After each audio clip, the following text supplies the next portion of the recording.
Hi guys, welcome back to bio cut to cut series, जहां हम सिर्फ focus करते हैं इंपॉर्टेंट टॉपिक्स पे to make your biology revision super easy and super smart. So currently we are on chapter reproductive health, जिसके हम दो important topics को कवर कर चुके हैं।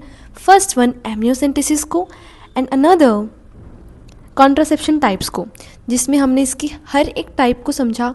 उसमें भी जो सब कैटेगरीज थी हमने वो देखी। And now we are going to discuss MTP, medical termination of pregnancy. Medical termination pregnancy है क्या?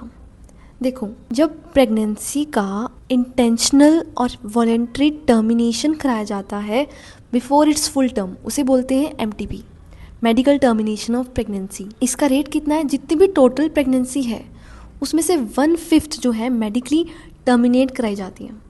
1971 में इंडिया की गवर्नमेंट ने MTP को लीगलाइज किया था विद स्ट्रिक्ट कंडीशंस। और कौन कौन सी थी वो conditions? First, to get rid of unwanted pregnancies due to unprotected casual coitus. Second, जब कॉन्ट्रासेप्टिव मेथड जो है वो फेल हो गए हों रेप केसेस में, एंड जब प्रेगनेंसी की कंटिन्यूएशन मदर के लिए हार्मफुल हो या फिर वो फीटस के लिए हार्मफुल हो, जो भी बेबी हो उसके अंदर फिजिकल या फिर मेंटल एबनॉर्मलिटीज़ हों। इन सब कंडीशंस में जो MTP परफॉर्म की जा सकती है। लेकिन याद रखना, इस टेक्निक को सिर्फ और सिर्फ फर्स्ट ट्राइमेस्टर पे ही परफॉर्म कर सकते हैं, जब 12 वीक्स की प्रेगनेंसी तक ये सेफ़र है। अगर 12 हफ्तों से ज़्यादा हैं और 24 वीक्स से कम है, more than 12 weeks up to 24 weeks की प्रेगनेंसी तक MTP परफॉर्म की जा सकती है, लेकिन ये रिस्कियर है। एंड इस प्रोसेस में 2 रजिस्टर्ड मेडिकल प्रैक्टिशनर्स की नीड है। अगर क्वेश्चन आए कि क्या 24 वीक्स की प्रेगनेंसी के बाद MTP परफॉर्म की जा सकती है, so your answer should be no. कोई चांस नहीं होते हैं 24 वीक्स की प्रेगनेंसी के बाद MTP परफॉर्म करने के। अब हम पढ़ेंगे STDs। STDs stands for sexually transmitted disease. इसके 2 नाम और हैं जिसमें आप कंफ्यूज हो सकते हो। RTI stands for reproductive tract infections, VD stands for venereal diseases. इनके कुछ एग्जाम्पल्स यहाँ पे दिए हुए हैं: gonorrhoea, syphilis, chlamydiasis, genital warts, trichomoniasis. Gonorrhoea में कॉजिंग एजेंट क्या है? निजेरिया गोनोरिया। सिफिलिस में ट्रिपनोमा पैलिडियम। तो ये सारे इसके कॉजिंग एजेंट्स हैं, इनको याद रखना है आपने। एंड ये यहाँ पे जो 3 कैटेगरी दी हुई है, AIDS, hepatitis B, genital herpes, ये वाली जो STDs हैं ये इनक्यूरेबल हैं। These are incurable. AIDS is caused by human immunodeficiency virus. Hepatitis B is caused by hepatitis B virus. Genital herpes is caused by HSV, human simplex virus. अब इन STDs के mild early symptoms कौन कौन से हैं? First one itching है, swelling, mild pain, fluid discharge in genital areas. Late complications क्या हो सकती हैं इन सब की? पहली, pelvic inflammatory disease. First one itching है, swelling, mild pain, fluid discharge in genital areas. Late complications क्या हो सकती हैं इन सब की? पहली, pelvic inflammatory disease. Second, infertility की बहुत ज़्यादा प्रॉब्लम आती है, क्योंकि STD से जो फैलोपियन ट्यूब है वो ब्लॉक हो जाती है। Ectopic pregnancy, what it is? इसका मतलब क्या होता है? जब प्रेगनेंसी किसी दूसरे पार्ट में हो अदर देन यूट्रस, उस प्रेगनेंसी को बोलते हैं ectopic pregnancy.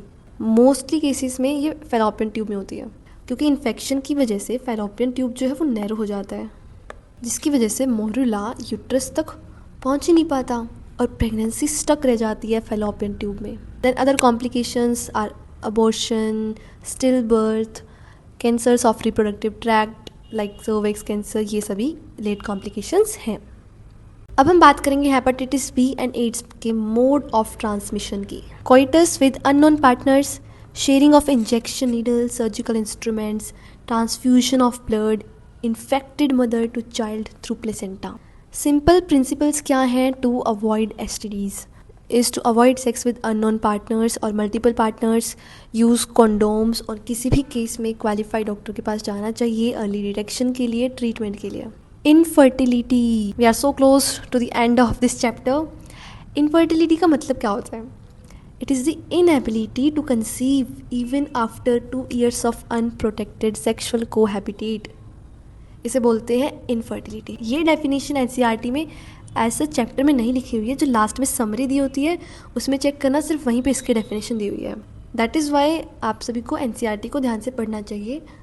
NCERT is the most important. अब रीजंस क्या क्या हैं इनफर्टिलिटी के लिए, क्या क्या फैक्टर्स हैं जो इसमें कंट्रीब्यूट करते हैं। पहला, फिज़िकल फैक्टर्स, यूट्रस की एब्सेंस होना या फिर ओवरी की एब्सेंस होना, ठीक है, या फिर मेल्स में जो टेस्टिस है वो स्क्रॉटम में नहीं पहुंच पाता है, वो ये सब। कंजेनाइटल इश्यूज हो सकते हैं। Drug intake can be one reason. Anti depression medicine अगर कोई लेता है, एंटी एंजाइटी, ये सारी जो मेडिसिन्स हैं, ड्रग्स हैं, ये रिड्यूस करती हैं फर्टिलिटी को। इसके अलावा कुछ इम्यूनोलॉजिकल रीजंस भी हो सकते हैं। When females body is rejecting and neglecting the male sperm by considering it as foreign. Psychological issues भी हो सकते हैं, स्ट्रेस एंड ऑल।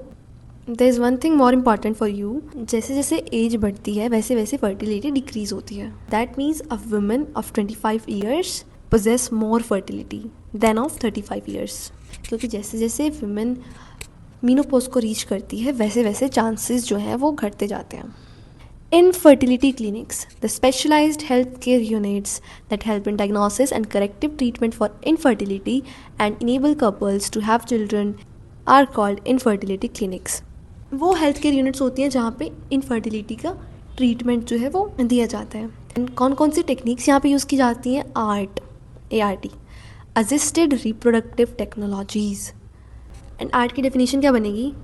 वो टेक्नोलॉजीज़ जिनको इनफर्टिलिटी क्लिनिक्स में यूज़ किया जाता है, परफॉर्म किया जाता है for the treatment of infertility. एक बार आपको कंसेप्ट अगर समझ में आ जाता है तो आप डेफिनेशन बहुत ईजिली बना सकते हैं। इन टेक्नोलॉजीज़ के कुछ ड्रॉबैक्स भी हैं, हम वो देखते हैं। फिर नेक्स्ट वीडियो में हम सारी टेक्नोलॉजीज़ को कवर कर लेंगे। यहाँ पे एक्सट्रीमली हाई प्रिसीजन हैंडलिंग की रिक्वायरमेंट होती है एंड बहुत ही एक्सपेंसिव इंस्ट्रूमेंट्स होते हैं। एंड हमारी कंट्री के कुछ ही सेंटर्स में प्रेजेंट है और सभी के लिए अफोर्डेबल नहीं है। And there is no guarantee कि इनफर्टिलिटी क्योर हो जाएगी, बिकॉज इम्प्लांटेशन में और may not be take place. It is out of control of doctors.